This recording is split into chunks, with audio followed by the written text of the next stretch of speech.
Have you seen crystals of salts? Crystals are made through a process of crystallization.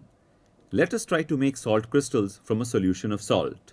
For this we need thread, a saturated solution of copper sulfate and copper sulfate. First we will make a supersaturated solution of copper sulfate. Light the spirit lamp, place the copper sulfate solution on the burner, heat the mixture. Now keep on adding copper sulfate till no more salt is dissolved.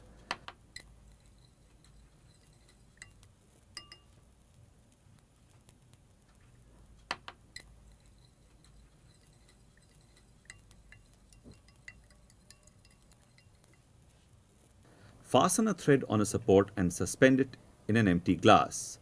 This thread will act as a nucleation center in the container.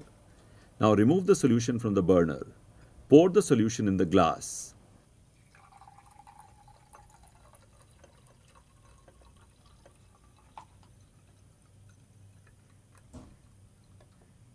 Leave the glass aside for a few days.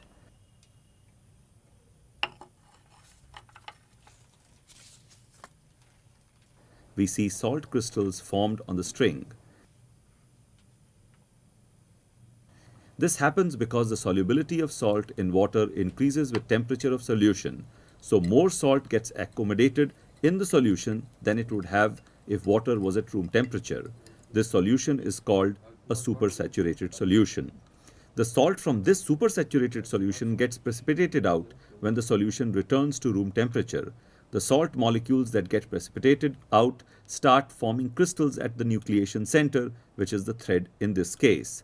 Crystallization is the process of formation of solid crystals of a substance by precipitating it out from a saturated solution. Why don't you try making sugar crystals at home?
Rivers of liquid rock plunge over the cliffs and into the water below.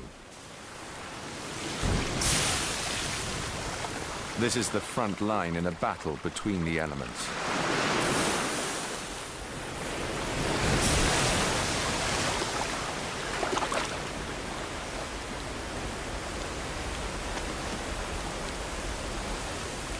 Most of the lava is swept away before it can settle.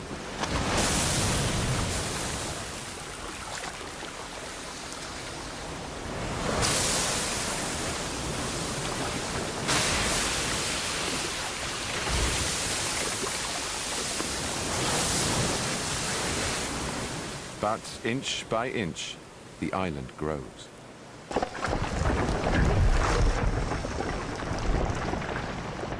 Below the waves, the battle rages on.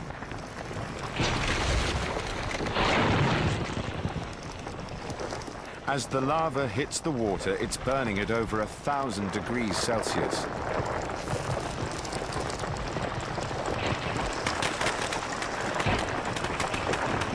Cold currents from the deep send its temperature plummeting, releasing steam with explosive consequences.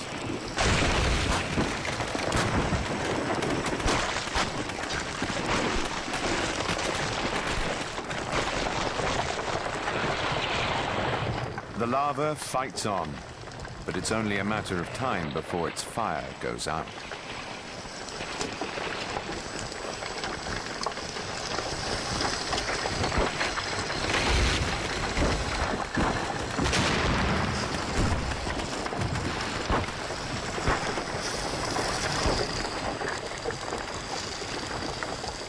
The commotion attracts attention.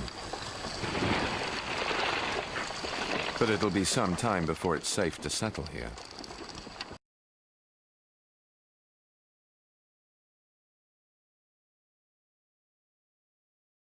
Today on Sci Guys, we're making rock candy.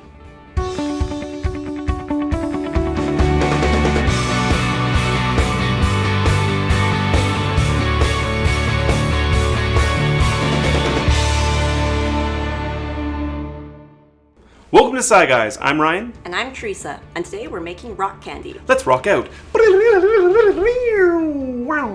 Different kind of rock, but that's okay. This episode is a viewer-recommended episode. Thank you to these viewers for the suggestion. Rock candy is made from crystallized sugar. Crystallization is the process of forming a solid crystalline precipitate from a solution or melted substance. The equipment and ingredients you're going to need for this episode includes a whole lot of sugar, A pot, a tall glass, a clip or clothespin wide enough to cover the top of the glass, wood skewers or popsicle sticks, and optionally, flavoring. The safety equipment you're going to need for this experiment include goggles, thermal gloves, and an apron or lab coat to protect from spills and splashes. Also, because the sugar solution is extremely hot, adult supervision is required. The first step in our experiment is to make a sugar solution to put on the stove. Add 1 cup of water to your pot. Then 3 cups of sugar. Mix them all together until they're thoroughly mixed. Next, take one of your skewers and dip it in some water, and then roll it in sugar. This will create the seed crystals for a rock candy. Once it's coated, set it aside until it's dry. While you wait for your sticks to dry, place the pot that contains the solution onto the stove and turn the stove up to high. Continue to stir your solution as it warms up. Once your solution begins to boil, stir it rapidly until all the sugar has been mixed into the solution. Once all your sugar is mixed in, this is a great time to add any flavoring or coloring. Once you're done mixing in all your sugar, colors, and flavors, remove it from the burner. The next step in our experiment is take your boiling solution and pour it into the glass in which you're going to grow your crystals. Let the solution cool for 10 minutes, and then place the sugar-coated stick into the middle of the glass and hold it in place with the clip. Leave your solution in a warm, dry place to cool. As it cools, crystals will begin to grow on the stick. The process of growing these crystals can take a couple of days up to a couple of weeks. Check your crystals daily and make sure that the crystals growing on the stick don't come in contact with any crystals growing on the sides or bottom of the glass. If you notice they're growing close together, reposition the stick so it's further away from other crystals. Once your crystals are done growing, use a knife to crack the top shell of your solution. Gently remove your crystals from the solution and hang them in a new glass using the clip to hold it in place to drip and dry. Once your crystals have finished dripping and drying, you'll have a delicious, crystalline, sugary snack. During the filming of this episode, we tried using Kool-Aid for flavoring and coloring. We had limited success and the crystals grew quite small. We think the sucralose and other additives inhibited the growth of the crystals on the sticks. When we repeated this experiment using food coloring and liquid flavoring extracts, we had greater success in growing larger crystals. To get a lighter color, we used 10 to 15 drops of food coloring, and for the darker color, we used around 50 to 60 drops. Let's look at this experiment a little closer.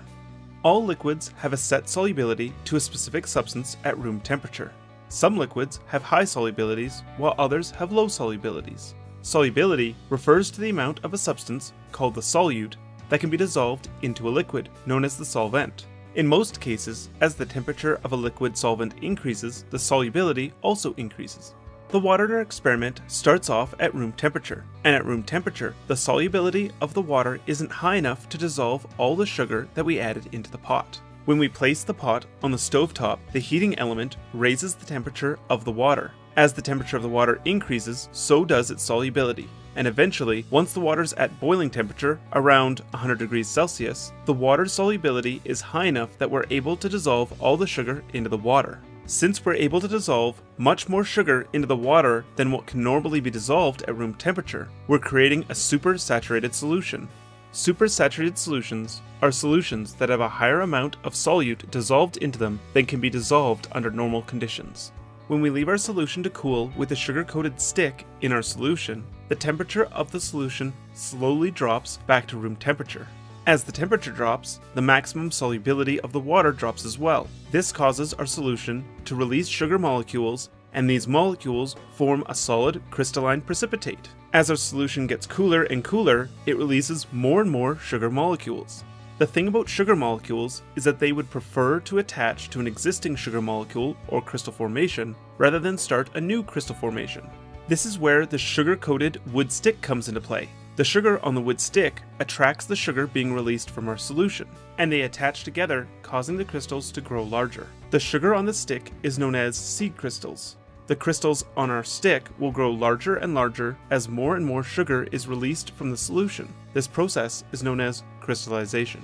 The shape of the crystals is specific to the substance. Different substances, like alum or salt, will create crystal formations of different shapes. To learn about the crystallization of alum and what shape it grows into, watch our earlier video on growing alum crystals. That's it for Rock Candy. Thanks for watching. And if you enjoyed this episode, help support our next video by becoming a patron on Patreon. The link is down below. And subscribe for future episodes. And if there are any suggestions for future episodes you'd like to see, comment below. Remember to like us on Facebook and follow us on Twitter.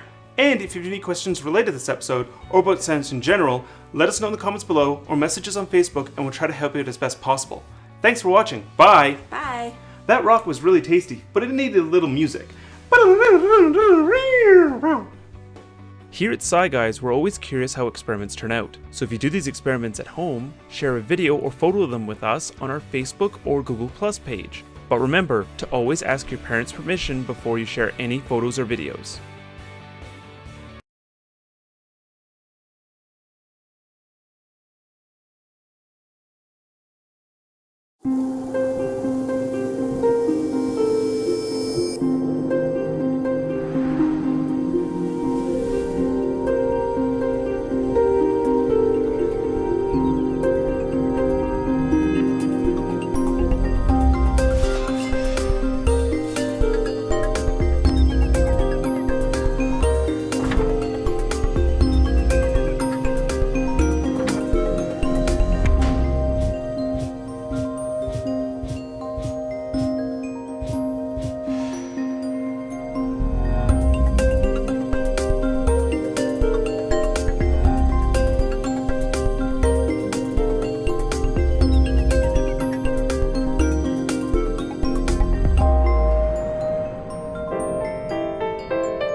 Behold, refined sugar. But where did it come from? Meet Norbert Rioux, born in New Orleans in 1806.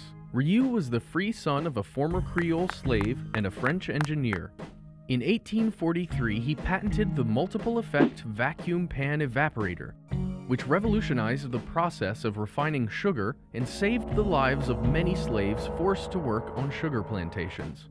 Before Rioux's invention, sugarcane was refined by boiling sugarcane juice in a series of kettles, an expensive, inefficient, and deadly procedure. Rioux's evaporator used the heat from steam to evaporate water, eliminating the need to constantly switch the boiling juice from kettle to kettle.